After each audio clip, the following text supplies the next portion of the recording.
ये कहानी हिमाचल के एक छोटे से गांव झुमात्रा की है, जहां मुन्नी नाम की लड़की अपने बीमार पिता और दादी के साथ रहती थी। चूल्हे से उठते धुएं की आड़ में मुन्नी और उसकी दादी एकदम गमगीन बैठे हुए हैं। देखिए, इनका इलाज जल्दी ही शुरू करना पड़ेगा, नहीं तो इनका दूसरा गुर्दा भी सड़ना शुरू हो जाएगा, और अगर ऐसा हुआ तो हम इन्हें बचा नहीं पाएंगे। तारा और मुन्नी ये सुनते ही स्तब्ध रह जाते हैं। हम कैसे करेंगे सब?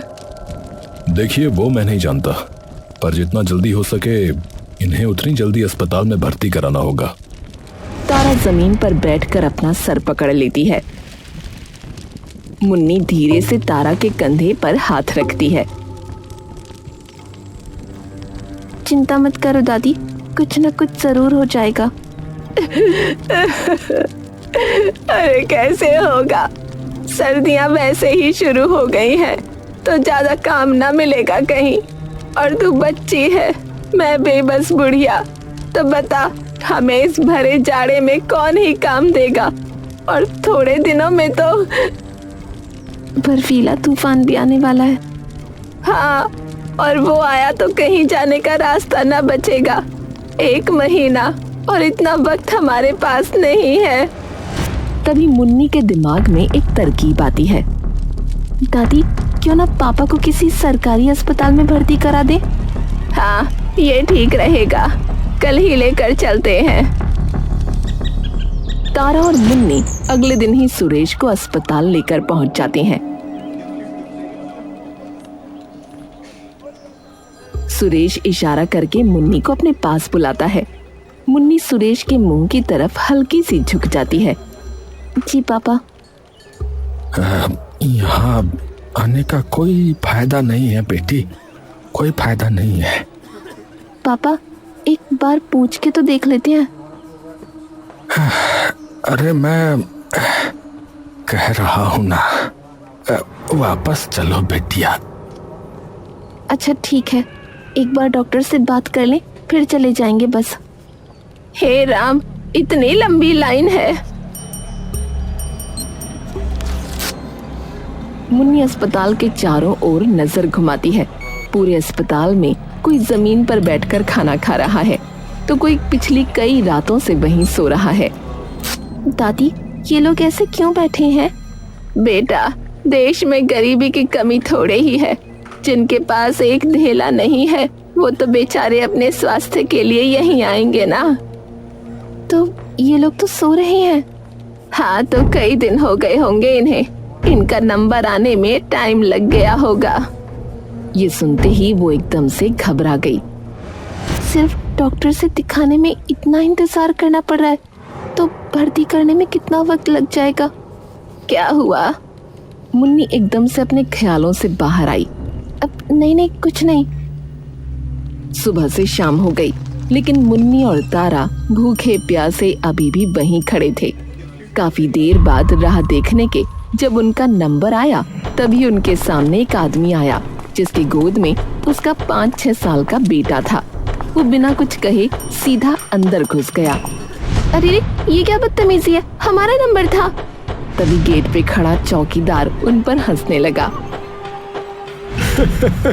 अरे बेटा, नंबर चाहे किसी का हो, उससे कोई फर्क नहीं पड़ता। ये जो गया है ना, ये इस अस्पताल के सीएमओ का भतीजा है। तो उसे क्या जरूरत पड़ी है तुम्हारी तरह लाइन में खड़े रहने की? है पर ये तो गलत बात है ना। अब भाई गलत है सही है वो तो मुझे नहीं पता बेटा है। मुन्नी परेशान होकर अपनी दादी की तरफ देखती है। अब क्या ही कर सकते हैं बेटे। कुछ देर इंतजार करने के बाद आखिरकार मुन्नी और तारा का नंबर जब आया, तभी उनके सामने चौकीदार आ खड़ा हुआ। अरे अब चलो, अब कल देखेंगे डॉक्टर साहब। 5 बज गए हैं, उनके जाने का वक्त हो गया है, चलो। अरे पर ये क्या बात हुई, हम सुबह से लाइन में खड़े हैं। अरे तो मैं क्या करूं, उन्हें यहीं रोक लूं क्या? 5 बजे जाते हैं वो। अरे मुझे बस अपने पापा का इलाज करवाना है। अच्छा, भर्ती कराने आए हो क्या? हैं? भूल जाओ, भूल। हाँ, अगले महीने तक तो नंबर आने का कोई मौका ही नहीं है। सारे बेड बुक पड़े हैं, सब फुल है। इन्हें देख रही हो? ये जो जमीन पर लेटे हुए हैं, ये पिछले जो है ना 2 हफ्तों से यहीं पर है। अब बोलो। हे राम, अगले महीने तक तो पूरा गांव बर्फ में ढक जाएगा। इतना वक्त नहीं है दादी हमारे पास। मुन्नी व्हील चेयर पर बैठे अपने मजबूर बाप की ओर देखती है, जिसकी गर्दन कमजोरी और मायूसी से झुकी हुई थी। अब क्या करें दादी? फिलहाल तो घर ही चल बेटा, और क्या ही कर सकते हैं। तारा अपने झोले में से एक चादर निकालती है। मुन्नी, ये ले, इसे ओढ़ा दे, ठंड हो रही है। मुन्नी वो चादर अपने पिता को ओढ़ा देती है। मुन्नी। हाँ बापू। मुझे तुझसे कुछ बात करनी है बेटी। क्या? घर चल के बताता हूँ, चल। ठीक है।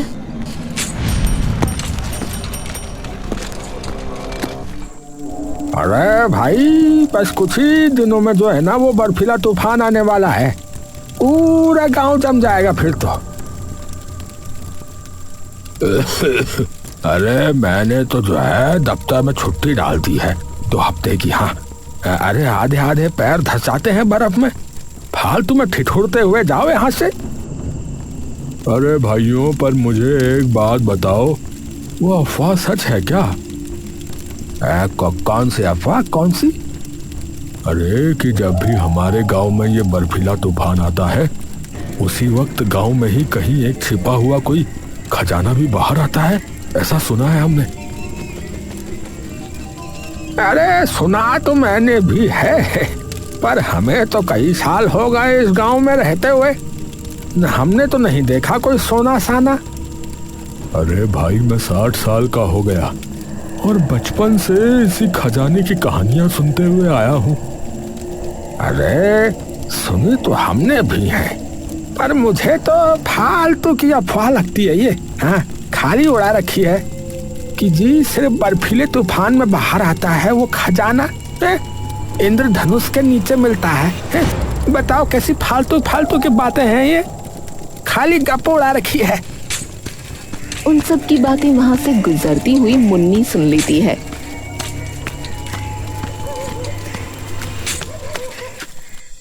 तारा चूल्हे पे खाना बना रही होती है कि तभी मुन्नी उसके पास आकर बैठ जाती है। दादी, दादी, जब हम लोग आ रहे थे ना, तो आपने उन बूढ़ों की बात सुनी थी? अरे रात बेरात पी के बैठ जाते हैं, बातें मारने के अलावा और आता ही क्या है इन्हें। अरे आप वो छोड़ो, पर ये सच है क्या कि गांव में कोई खजाना है जो सिर्फ बर्फीले तूफान के वक्त बाहर आता है? अब पता नहीं बेटा, गांव में तो 100 बातें होती रहती हैं। अरे पर वो कह रहे थे कि वो तो काफी साल पहले से ही सुनते आ रहे हैं। सुना तो मैंने भी है, पर कोई कहता है कि वहाँ कोई जिन्न रहता है, कोई कहता है वहाँ हीरे जवाहरात हैं, पर सच पता नहीं क्या ही है। तो वो सिर्फ बर्फीले तूफान के आने पर बाहर आता है? अरे बाहर नहीं आता, मतलब वैसे तो मुझे भी नहीं पता कि क्या होता है, पर जितना मैंने सुना है, जब बर्फीला तूफान आता है तो जहाँ वो खजाना है उस जगह का दरवाजा खुल जाता है। दरवाजा? हाँ, कोई कहता है कि गांव की सबसे ऊंची पहाड़ी पे है वो खजाना, तो कोई कहता है पानी के नीचे। अच्छा, पता नहीं बेटा, सारी सुनी सुनाई बातें हैं गांव वालों की। तो ये बात छोड़, अपने पापा की रोटी डाल दे एक थाली में। ठीक है। मुन्नी उठकर सुरेश का खाना लेकर उसके पास जाती है। बापू। सुरेश एकदम से आंखें खोलता है। हाँ बेटी बोल। खाना खा लो। हाँ मुन्नी। सुन बेटी, जरा बात करनी है तुझसे, सुन। मुन्नी चुपचाप सुरेश के बगल में बैठ जाती है। हाँ बेटी, मेरी बात जो है ना वो ध्यान से सुनियो। अब क्या हुआ है बापू? बेटा देख, अब तो कहीं ना कहीं तुझे भी पता है और मुझे भी कि मैं ज्यादा दिन का हूं नहीं अब। बापू ऐसी बातें क्यों कर रहे हो आप?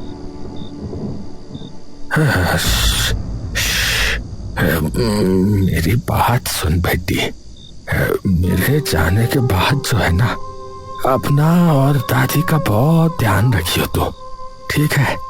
और दादी को कहियो कि जल्दी से जल्दी तेरे ब्याह कर दे ताकि तेरा घर बस जाए। और फिर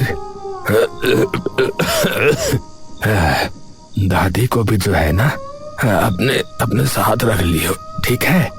ठीक है बेटी। बापू क्या बोले जा रहे हो? सब ठीक हो जाएगा, एक बार बस आपका ऑपरेशन हो जाए। अरे बेटा, आज तूने देखा नहीं हाल है? क्या हो रखा है वहां पर? बापू पर अरे बात मान लिया कर मेरी, मैं कह रहा हूँ। मुन्नी चिंतित मन और बेचैन नजरों से एकटक सुरेश को देखती रहती है। ठीक है बापू। शाबाश शाबाश मेरी बच्ची, शाबाश। मुन्नी चुपचाप वहां से बिना कुछ कहे चली जाती है। मुन्नी अपने बिस्तर पर लेटी है। कमरे की लाइट बंद है, लेकिन मुन्नी की आंखें अभी भी खुली हैं। मुन्नी के दिमाग में अब भी वही बातें गूंज रही हैं जो उसके बापू ने कही थीं। क्या सच में वहां खजाना है? पूरा गांव बर्फ से मानो ढक चुका था। वहीं दूसरी ओर सुरेश की हालत दिन ब दिन खराब होती जा रही थी।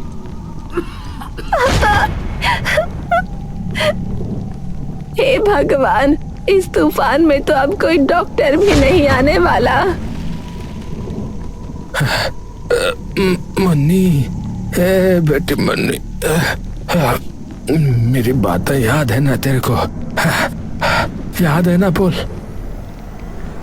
बापू कुछ नहीं होगा, भरोसा रखो। वादा कर बेटी, वादा कर। सुरेश मुन्नी के आगे अपने हाथ बढ़ाता है। वादा कर बेटी, वादा कर। वादा करती हूँ बापू कि आपको ठीक करके रहूंगी। मुन्नी झट से बिस्तर से उठती है और अपने लोहे के संदूक को खोलकर उसमें से एक मोटा ऊनी जैकेट निकालती है और एक बस्ता टांगकर बाहर जाने लगती है। बेटा कहाँ जा रही है? बाहर तूफान आया हुआ है, बहुत बुरा। आखिरी उम्मीद ढूंढने जा रही हूँ दादी, बापू और हमारी। अरे मुन्नी, मुन्नी नहीं।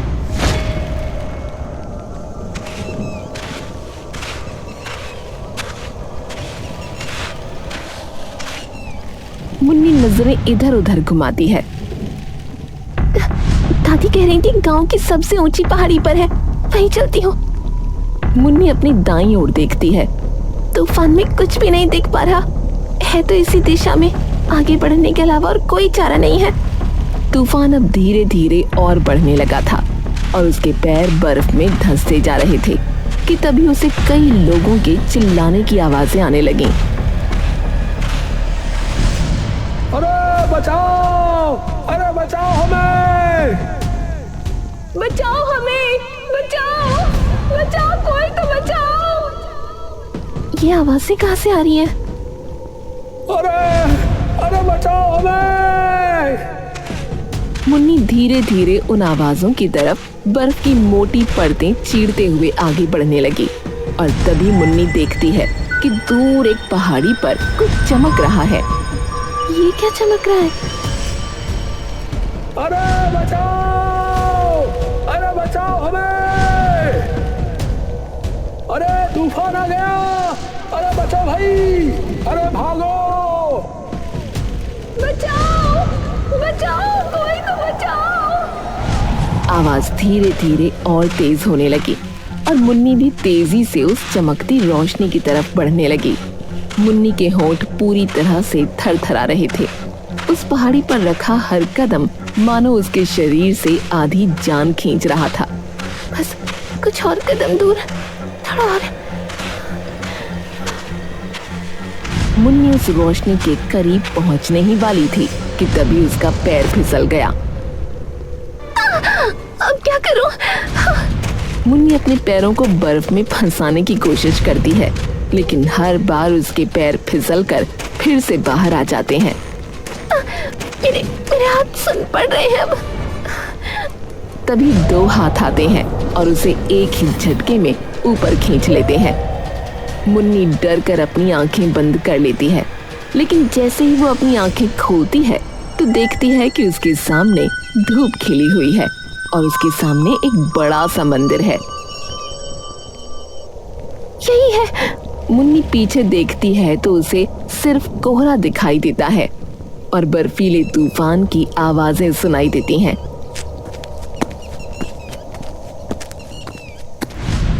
इसमें तो कोई ताला नहीं है, न चाबी डालने का कुछ। मुन्नी मंदिर के आसपास घूमकर देखने लगती है कि तभी उसकी नजर एक पत्थर पर पड़ती है जो बर्फ का बना होता है। मुन्नी भागकर उस पत्थर को उठाती है। इतनी भारी धूप में बर्फ? मुन्नी उस पत्थर को अपने बैग में रखकर फिर से इधर उधर देखने लगती है कि तभी उसे दिखता है कि उसके सामने एक झाड़ी में से हल्का हल्का धुआं बाहर आ रहा है। मुन्नी धीरे से उन झाड़ियों की तरफ जाती है और देखती है कि वहां पड़े 2 पत्थरों में से धुआं निकल रहा है। समझ गई। मुन्नी अपने बैग से कपड़ा निकालती है और हाथों में बांधकर उन दोनों पत्थरों को उठा लेती है और दौड़ते हुए दरवाजे के पास चली जाती है। गरम मतलब लाल और नीला मतलब ठंडा। मंदिर का दरवाजा देखते ही देखते अपने आप खुल जाता है। मुन्नी जैसे ही अंदर घुसती है तो सामने का नजारा देखकर दंग रह जाती है। उसकी आंखों के सामने एक छोटा सा तालाब था जिस पर एक बर्फ की परत चढ़ी हुई थी और उस पर एक इंद्रधनुष बना हुआ था। इंद्रधनुष? गांव वाले कह रहे थे कि खजाना इंद्रधनुष के नीचे है। मुन्नी दौड़ती हुई उस इंद्रधनुष के पास गई और जैसे ही उसकी नजर इंद्रधनुष के नीचे जमे हुए तालाब पर पड़ी, वो एकदम से पीछे हो गई। ये लोग कौन है? यहाँ कहाँ से आए?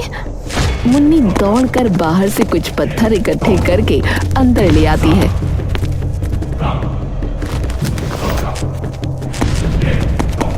और एक एक करके उन पत्थरों को खिड़की पर मारकर उस पर जमी बर्फ को तोड़ देती है।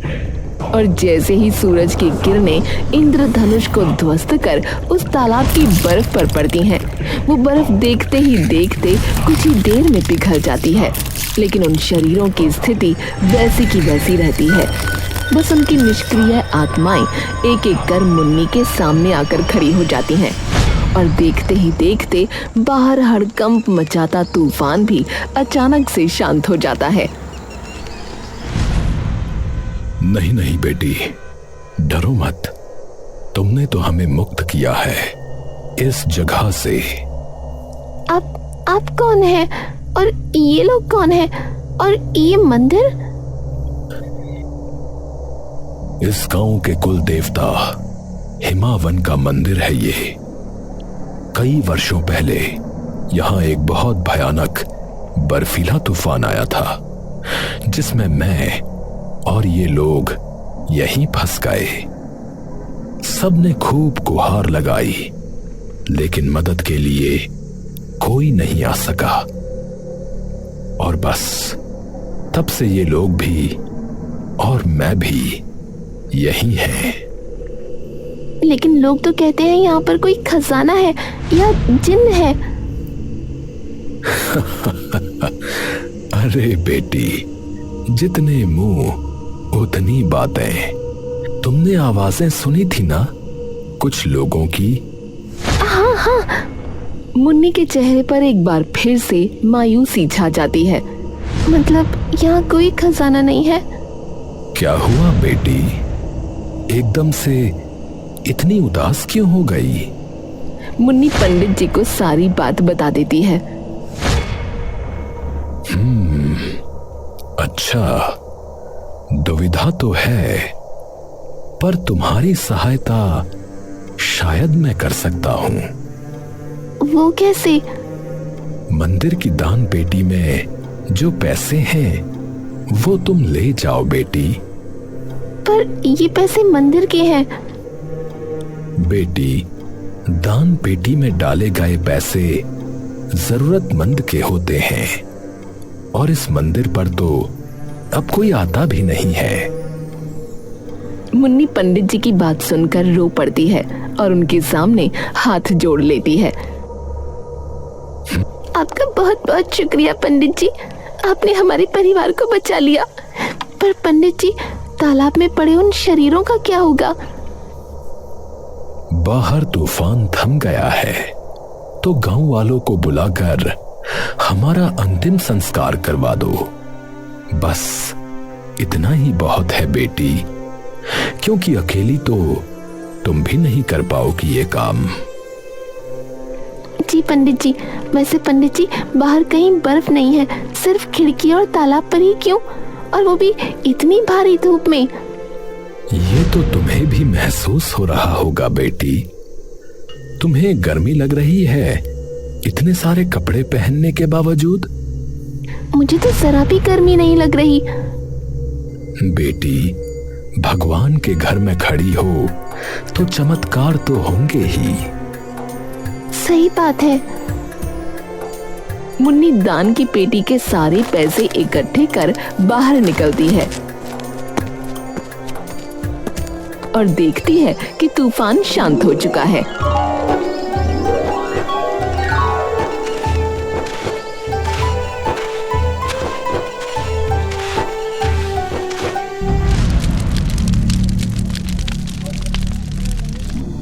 मुन्नी अगले दिन अपने पिता को अस्पताल में भर्ती करा देती है। अरे अपनी माँ ही जैसी है ये, एकदम जिद्दी। हाँ तो मैंने तो कहा ही था कि आपको ठीक कर दूंगी। सुरेश हंसने लगता है। मेरे साथ तूने उन लोगों को भी बचाया, उन्हें मुक्ति दिलाकर। सिर्फ कोमल दिल की ही नहीं, बल्कि दिलेर भी है तू, मेरी छोटी शेरनी कहीं की। चल अब। वो तो मैं हूँ।